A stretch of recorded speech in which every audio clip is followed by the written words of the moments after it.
Hello friends, how are you. हमने हमारी पहली वीडियो में इन्वेस्टमेंट डिसीजन मेकिंग जो है वो अच्छे से ब्रीफ में कर ली थी, समझ ली थी। उसके अच्छे से नोट्स हैं वो मैंने आपको प्रोवाइड कर दिए हैं, ठीक है, समझा भी दिए हैं। आज हम हमारा नेक्स्ट टॉपिक करेंगे कैपिटल बजटिंग। मैंने आपको पहले भी बताया था कि इन्वेस्टमेंट डिसीजन मेकिंग और कैपिटल बजटिंग दोनों सेम है, लेकिन अब हम इनमें थोड़ा सा जो हम कह सकते हैं कि अगर हमने अपना क्वेश्चन है उसको और उसकी लेंथ है उसको इंक्रीज़ करना है तो उसमें हम क्या कुछ ऐड करेंगे वो मैं आपको यहाँ पर समझाऊंगी और आप वो ऐड अप कर भी सकते हैं। ओके, अब हम समझते हैं कि हमारी कैपिटल बजटिंग क्या है। ठीक है, कि जो कैपिटल बजटिंग है ये क्या है कि evaluating and selecting long term investment project. जैसे जो इन्वेस्टमेंट डिसीजन मेकिंग है उसमें भी हम क्या करते हैं कि हमारे लॉन्ग टर्म इन्वेस्टमेंट डिसीजंस हैं वो लेते हैं ताकि हमारे बिजनेस की ग्रोथ हो और प्रॉफिटेबिलिटी इंक्रीज़ हो। ठीक है, और इसमें भी क्या है, कैपिटल बजटिंग में हम इवेल्युएट करते हैं, हम सिलेक्ट करते हैं हमारे लॉन्ग टर्म इन्वेस्टमेंट प्रोजेक्ट्स जिससे हमें क्या हो, प्रॉफिट हो और हमारे फर्म की वैल्यू है, मार्केट में वैल्यू है, वो इंक्रीज़ हो। ये किस चीज़ पर फोकस करता है, वेल्थ मैक्सिमाइजेशन पर और रिसोर्स एलोकेशन पर। ठीक है, ये जो कैपिटल बजटिंग है ये फोकस करता है वेल्थ मैक्सिमाइजेशन के ऊपर और रिसोर्स की एलोकेशंस के ऊपर। ठीक है, capital budgeting is the process of making investment decision. जो इन्वेस्टमेंट डिसीजंस हैं, अब देखिए कि जो इन्वेस्टमेंट डिसीजन है वो क्या है, जो हम डिसीजंस लेते हैं, लेकिन इन डिसीजंस को लेने का जो प्रोसेस है उसको हम क्या कहते हैं, कैपिटल बजटिंग कहते हैं। Okay, it is a long term planning for making and financing proposed capital. It is concerned with the allocation of firm financial resources among the available market opportunity, कि जिस हिसाब से मार्केट में opportunities हैं investment करने के लिए, resources को एलोकेट करने के लिए, उस हिसाब से जो फर्म है अपने जो फाइनेंशियल डिसीजंस हैं, इन्वेस्टमेंट डिसीजंस हैं वो लेती है किस प्रोसेस के थ्रू, कैपिटल बजटिंग के प्रोसेस के थ्रू। ओके, होप सो कि आपको इन दोनों के बीच में जो थोड़ा सा डिफरेंस है वो समझ आ गया होगा। अब जो हमारी कैपिटल बजटिंग है इसको हम इन्वेस्टमेंट डिसीजन मेकिंग भी कहते हैं, एक्सपेंडिचर डिसीजन प्लानिंग और capital expenditure and analysis of capital expenditure भी कहते हैं। ये इसके कुछ अलग अलग नेम हैं जिनका मीनिंग सेम है। ठीक है, अब इसकी डेफिनेशन है किनके द्वारा दी गई है, चार्ल्स टी हॉर्नग्रीन। ठीक है, ये क्या कहते हैं कि जो capital budgeting is the long term planning for making and financing proposed capital outlays. ठीक है, कैपिटल बजटिंग क्या है, लॉन्ग टर्म प्लानिंग है जिसमें जो हमारी फर्म है वो क्या करती है, मेक करती है फाइनेंस के जो रिलेटेड कैपिटल, हमारे कुछ भी प्रोजेक्ट्स होते हैं, डिसीजंस होते हैं, वो सारा कुछ एक अच्छे तरीके से एक बेटर वे में, प्रोसेस के वे में, ठीक है, वो क्या होती है, हमारी कैपिटल बजटिंग होती है according to Charles T Horngren. Okay, अब इसके इम्पोर्टेंस और कैपिटल बजटिंग की नीड क्या है, कि हमें कैपिटल बजटिंग क्यों चाहिए, क्यों इसकी ज़रूरत है, क्योंकि ये गाइड करती है हमें लॉन्ग टर्म फाइनेंशियल प्लानिंग के लिए, हमें हेल्प करती है असेस करने के लिए, समझने के लिए, एनालाइज करने के लिए कि हमारे पास कहाँ से रिस्क है और कहाँ पर हमें रिटर्न मिलेगी। ओके, और ये हमारे अवॉइड करती है ओवर एंड अंडर इन्वेस्टमेंट, कि हम ज़्यादा इन्वेस्टमेंट ना करें और अंडर इन्वेस्टमेंट ना करें। ठीक है, लार्ज इन्वेस्टमेंट में ज़्यादातर जो कैपिटल बजटिंग है वो यूज़ की जाती है, लॉन्ग टर्म इफ़ेक्ट पाती है हमारी प्रॉफिटेबिलिटी पर और डिफ़िकल्टीज़ ऑफ इन्वेस्टमेंट डिसीजंस। ठीक है, जो हमारे इन्वेस्टमेंट डिसीजंस होते हैं जिनमें डिफ़िकल्टीज़ होती हैं उनको कम करने में, ठीक है, उनको रिड्यूस करने में हमें कौन हेल्प करती है, कैपिटल बजटिंग। इसका जो पूरा प्रोसेस है वो हमें हेल्प करता है। ठीक है, इसकी जो क्या है, नेशनल इम्पॉर्टेंस है, क्या है इसकी, national importance.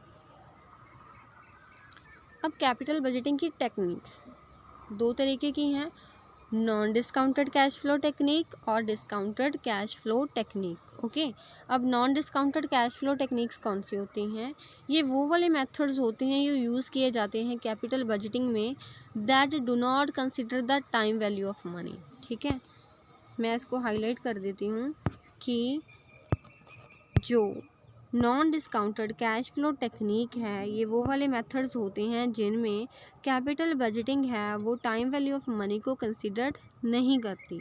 These techniques evaluate investment opportunities, ये जो टेक्निक है ये एवेल्यूएट करती है किसको, इन्वेस्टमेंट अपॉर्चुनिटीज़ को, कि कहाँ कहाँ पर हमें इन्वेस्टमेंट करने की अपॉर्चुनिटीज़ हैं, और बेस्ड ऑन कैश फ्लो, कि उनका कैश फ्लो कितना है उनके बिजनेस में, विदाउट डिस्काउंटिंग, उसको डिस्काउंट करे बगैर, them to their present value. ठीक है, किसकी डिस्काउंटिंग नहीं करती वो, अपने प्रेजेंट वैल्यू की। ओके,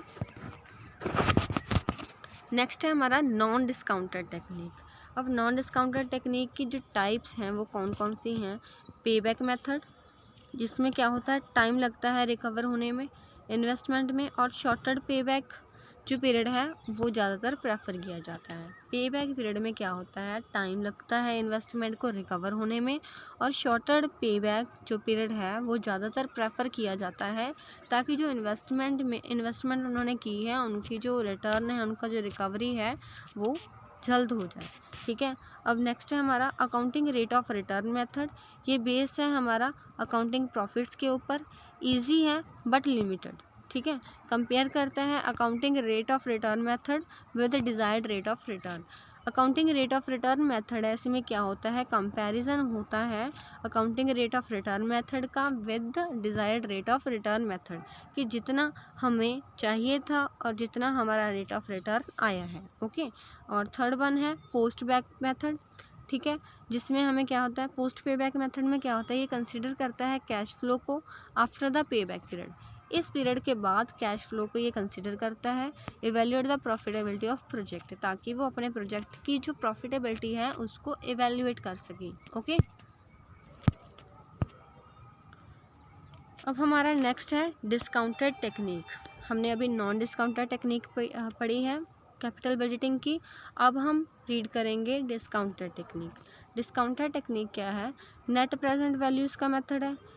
ठीक है, इंटरनल रेट ऑफ रिटर्न इसका मेथड है, और जो हमारा प्रॉफिटेबिलिटी इंडेक्स है ये इसका मेथड है।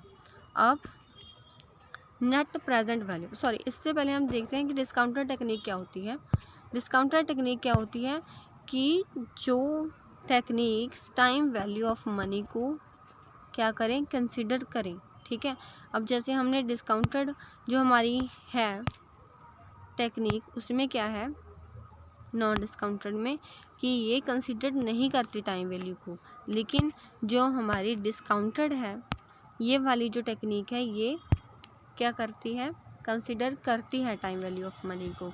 इसमें पहला मेथड है हमारा net present value of inflows minus outflow. इसका जो फॉर्मूला है हमें क्या कहते हैं उसको कैलकुलेट करने का, वो क्या है, इनफ्लो माइनस आउटफ्लो। ठीक है, इससे क्या होगा, हमारी present value future cash flow, ठीक है, using discount rate positive net present value, ये सब कुछ मतलब अच्छे से कैलकुलेट करने के बाद हमारे पास नेट प्रेजेंट वैल्यू है वो आ जाएगी।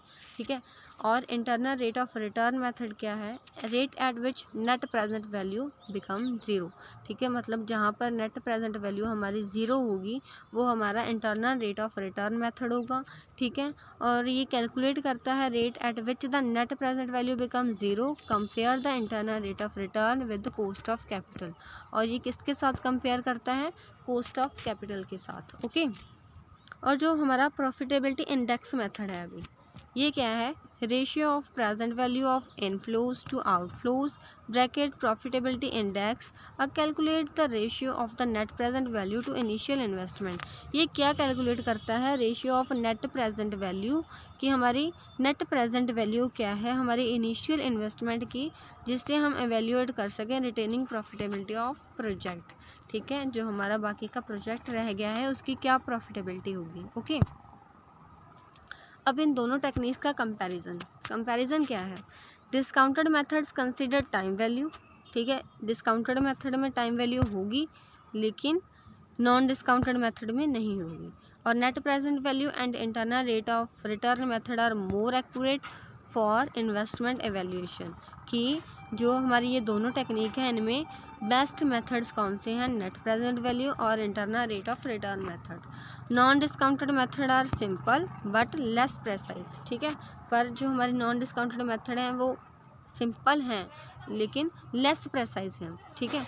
लेकिन मतलब क्या है, उनकी जो कैलकुलेशंस हैं बहुत लॉन्ग हैं।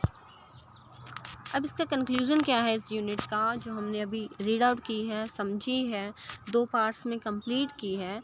ये इंश्योर करती है effective long term investment decisions को और बैलेंस करती है risk and return, let's to better financial outcome. इससे क्या होगा, हमारी जो फाइनेंशियल आउटकम है वो बेटर निकल कर आएगी। ओके, होप सो कि आपको ये वाला यूनिट समझ आ गया होगा, अच्छे से आपने हमारे साथ इसको समझा होगा और आप अपने जो एग्ज़ाम्स हैं उसमें भी अच्छा ही परफॉर्म करें। Thank you.